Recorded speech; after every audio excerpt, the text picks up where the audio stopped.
In the spring of 1898, in the thick bush of eastern Kenya, a pair of male lions quietly began to redraw the boundaries predators will cross in order to obtain prey. They were not ordinary lions. They would not be deterred by campfires, loud noises, or thorn walls. They would strike when we were most vulnerable, and in their wake, they laid down a trail of terror and confusion that was primal. But it did eventually end, and over 200 years later, the tale is still told. This is the story of the man-eaters of Tsavo.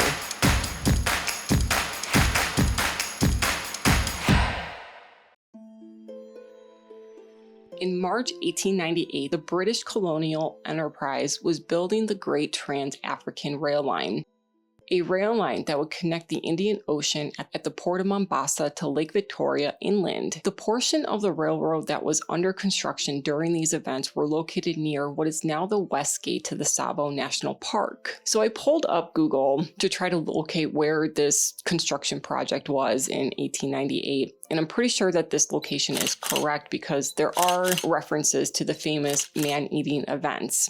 So there's this memorial and then a swanky looking hotel. So I'm pretty sure that this is the place and this is where the events occurred. So back in 1898, this area was described as being nearly impenetrable with thorn thickets called ngaya, making up most of the foliage. It was largely impenetrable because elephants were eliminated from this area as a result of ivory hunting. Elephants are nicknamed the bulldozers of the forest, and one of their ecosystem services is to thin out areas with thick vegetation, basically making densely packed vegetation more accessible for many walks of life.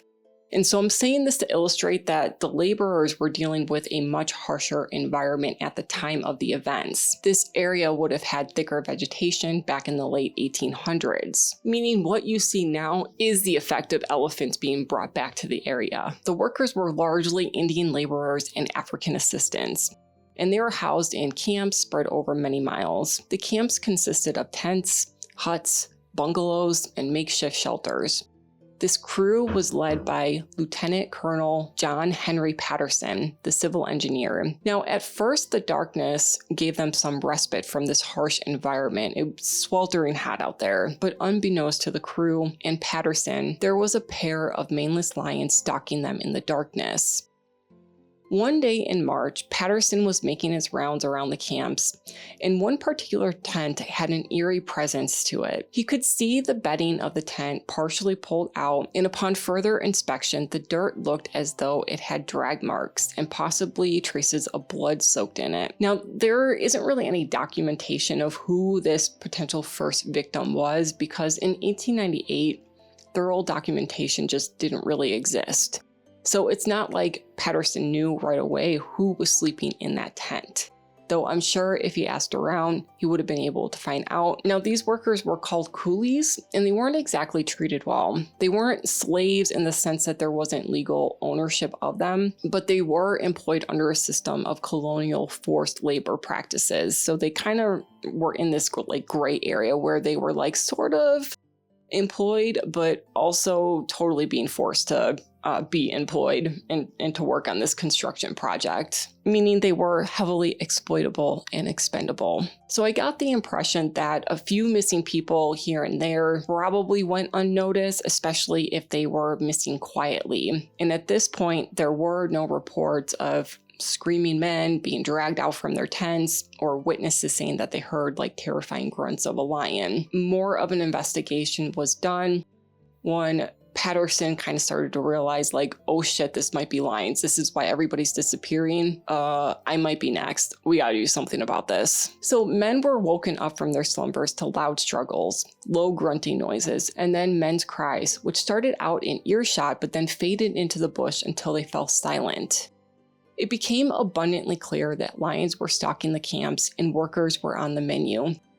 Several attempts to prevent attacks went on for months, and Patterson stated that on some nights he'd sit in a tree with his rifle in his hand and he would just wait for an opportunity to take a shot. The workers would take breaks from the railroad construction and put up thorn hedges around their camps, and then men started to sleep in groups. Bonfires burned throughout the night, Watchmen would guard the camps at night, and a lot of men said, "Fuck this," and they left. And at one point, work stopped completely for 3 weeks. But in all of these efforts, the lions adapted. It was almost an arms race. It was an arms race that was heavily in favor of the lions. If maintaining the bonfires were neglected, the lions would pick off campers while the lighting was dim, or workers would disappear when the guards were on the other side of the camp. When the workers were preyed upon, the lions left nothing. One account stated, quote, "Bones, flesh, skin, and blood, they devoured all and left not a trace behind them." Attempts to hunt the lions also took place alongside the preventative methods, so using the bonfires and the thorn thickets or the hedges, and the guards and everything like that. Patterson in general was kind of leading the way with this. He built these scaffolds in several trees to set up an overhead vantage point, and he baited certain areas a couple of times. He used goats and even some of the men. So yeah, scary times. But he accounts for having a couple of close calls himself. And again, this went on for months. March is when it first started to happen, and it wasn't until December that it ended. So March, April, May, June, July, August, September, October, November, December.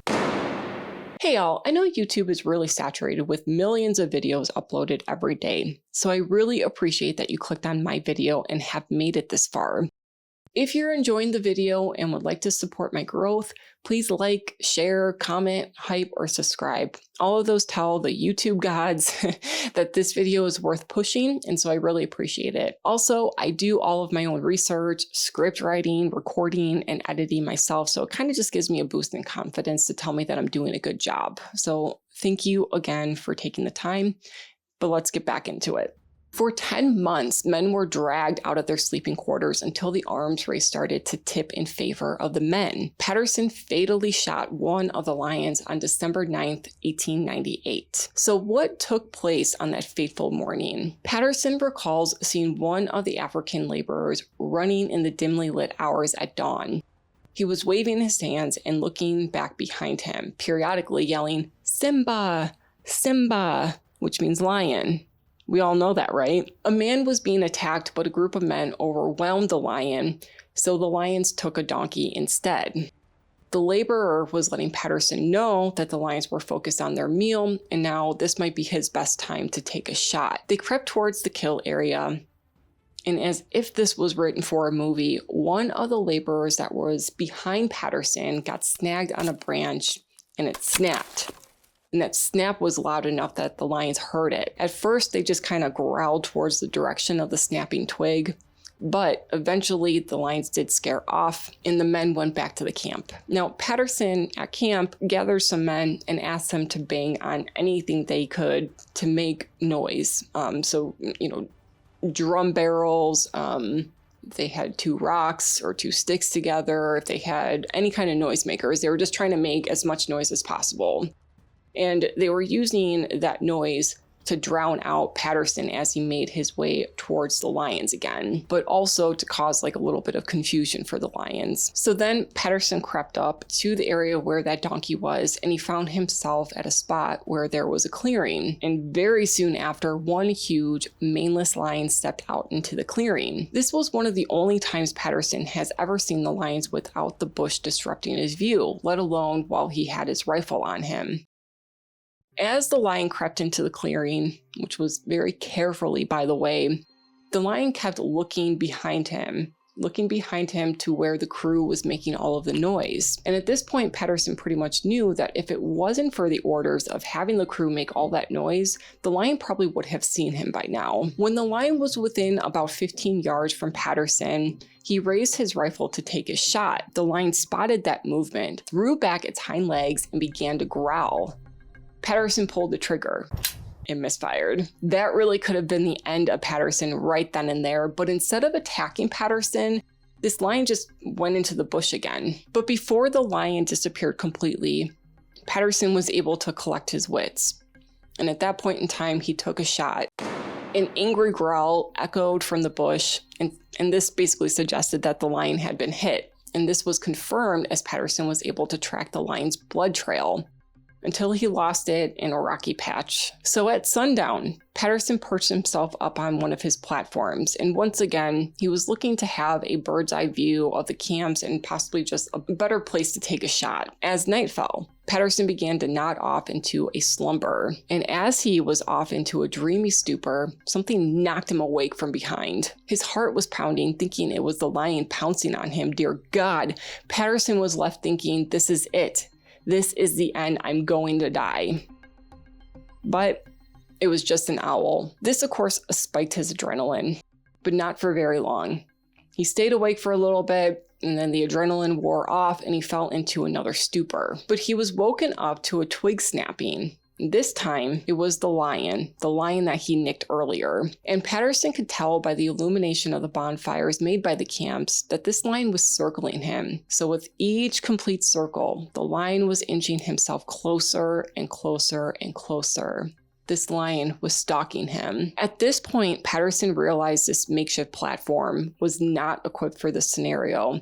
If that lion wanted to leap up on the platform, it could, and the platform would not be able to bear the weight of the lion. So this could very well be Patterson's undoing. Gathering his wits about him, Patterson finally saw enough of the lion from the ambient light for him to aim carefully and pull the trigger. The sound of the shot was followed by a loud, grueling roar and a panic in the bush as the lion ran wild in all sorts of directions. Patterson wanted this to end, so he began to shoot blindly in the bush, using the panic noises of the lion as his guide to where to shoot. 24 hours after the first shot in the clearing, at dawn the next day, Patterson managed to trace the blood for more than a few paces when, upon rounding a bush, he was startled to see a huge lion right in front of him. Now, at first, it looked like the lion was actually going to pounce on Patterson, so of course this scared the shit out of him. But luckily for him, it was just the position the lion laid in its final resting place. So the first of the two lions was now dead. News of this lion being killed spread across the country, and people began trekking to the area to see the lion themselves. From nose to the tip of its tail, this lion was about 9 feet 8 inches. The thing that shocked Patterson the most about this lion was how blemished the lion's fur and skin was. The body of the lion showed markings brought on by the thorn fences the workers had put up, and the markings basically demonstrated just how many times this lion would force its way through the fencing to carry off its next victim. Patterson accounts that his people had only a few nights of respite before the attacks began again. And the first to be attacked was a permanent way inspector, which is basically a higher up railroad employee. He was residing in a bungalow and had an incident with the second lion. The lion was actually climbing up the veranda. Certainly, this was a bold attempt. Upon hearing this happen, Patterson found an iron shanty close to the bungalow where he baited a few goats and waited for the lion to approach. The lion did, but it was so dark that he didn't know where to shoot, and he suspected that he shot a goat instead. Damn it.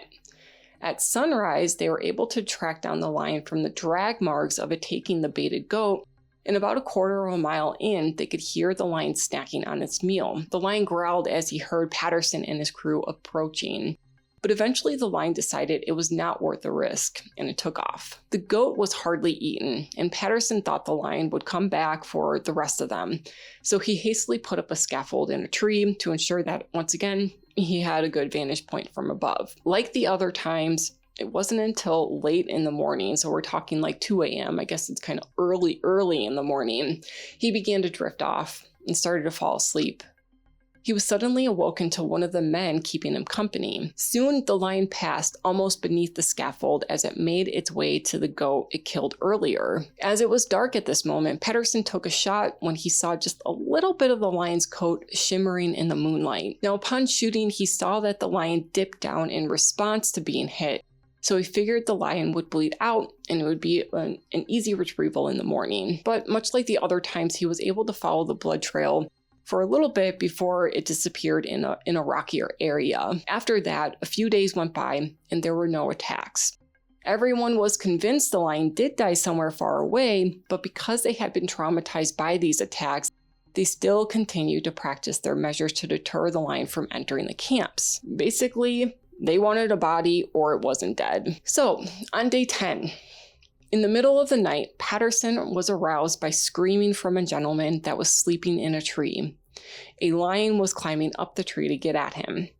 On this particular night, the moon was hidden and the bonfires were dimmed. So this was the perfect time for the lion to go ahead and try to take someone. Once you put your guards down, man, they go after you. And in fact, there was nothing Patterson could really do. It was so dark at the time, he couldn't really run there with his rifle to try to shoot the lion. So instead, he kind of just fired off a few rounds anywhere in the air with his gun. And this at least appeared to scare off the lion. The next night, Patterson got back onto a platform looking to guard the area. The moon illuminated the night sky this time, and Patterson faded in and out of sleep. On one occasion, Patterson woke up to the man that was keeping him company being incredibly alert. Thinking the lion was spotted, he kind of fumbled for his gun, but the drowsiness sort of took over with his decision-making, and he found himself nodding off again. Eventually, Patterson did fight off his drowsiness, and then the moonlight hit the lion's fur just right, just enough for him to get a glimpse of movement. With that adrenaline surging through his body, waking him up, he watched the lion for a bit, confirming that this was indeed a lion, and it was stalking them. And again, he saw the lion circling around them, and with each complete circle, the lion got closer. For a brief moment, Patterson felt reverence towards this lion. For a large, brutish lion, he was fascinated by how stealthily it was moving from bush to bush. But soon the lion was getting too close for comfort, and so Patterson raised his rifle and took a shot at his chest. Much like the other times, blood was shed, but the lion did not die right then and there. The lion growled in agony and then leapt out of sight. Now, again, this took place right around 2 a.m., so they waited for the morning to start tracking the blood trail. About a quarter of a mile from the platform where Patterson took that shot, Patterson located the lion and took careful aim and fired.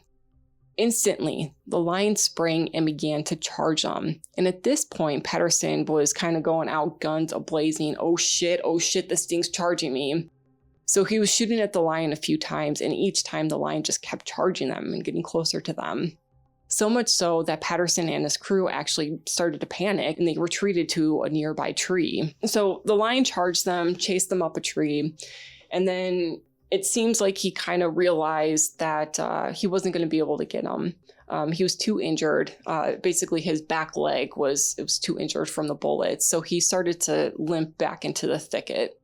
But Patterson just wanted to end this and put the lion out of its misery. So he fired towards the head and chest, and then the lion went down, laying motionless. As Patterson approached the lion had one more last charge in him. Kind of like watching a movie, but Patterson had his wits about him. He responded with another shot, and that was the fatal one.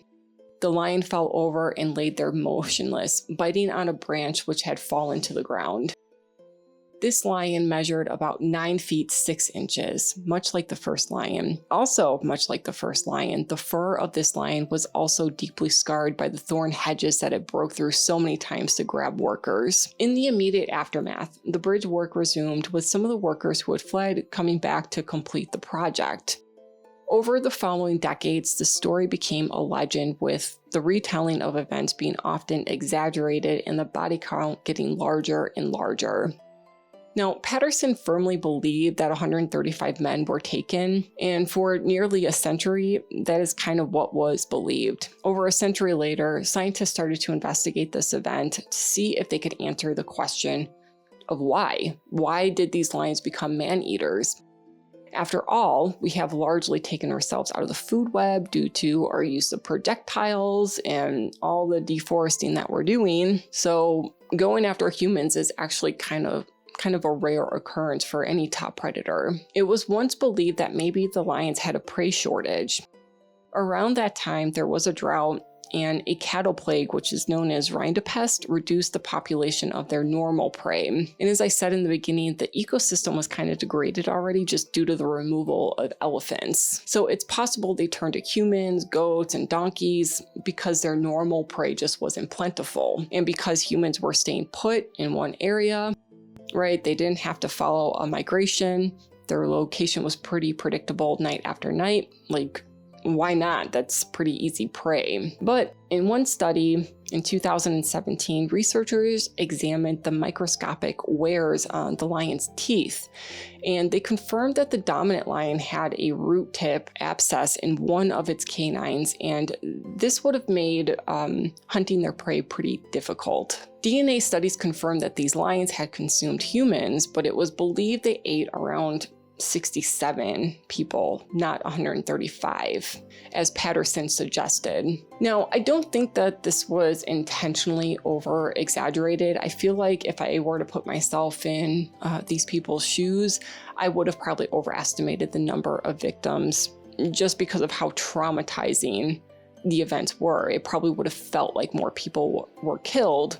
And nonetheless, it was about 6 to 7 people per month. That still is, pretty often. But when it's all said and done, the dental issues were more likely the reason for why the lions became man-eaters, more so than possibly having their prey populations be reduced. Like, the lions wouldn't have formed the habit of preying on people, considering all of the deterrents and the multiple times that they were shot at. These lions clearly kept coming back because they couldn't get anything else, and it was worth the risk for them at that point. Now, today the lions are on display at the Field Museum in Chicago, and this is how scientists were able to study the event nearly 2 centuries later. I'm from Chicago, and I have seen these lions on display. The Field Museum is amazing. It's an amazing place to visit. So if you are in the area, definitely check it out. All right, guys, thank you for taking the time to watch my video. Again, like, hype, comment, or subscribe if you want to hear more from me or support my growth. And we'll see you in the next one. Bye.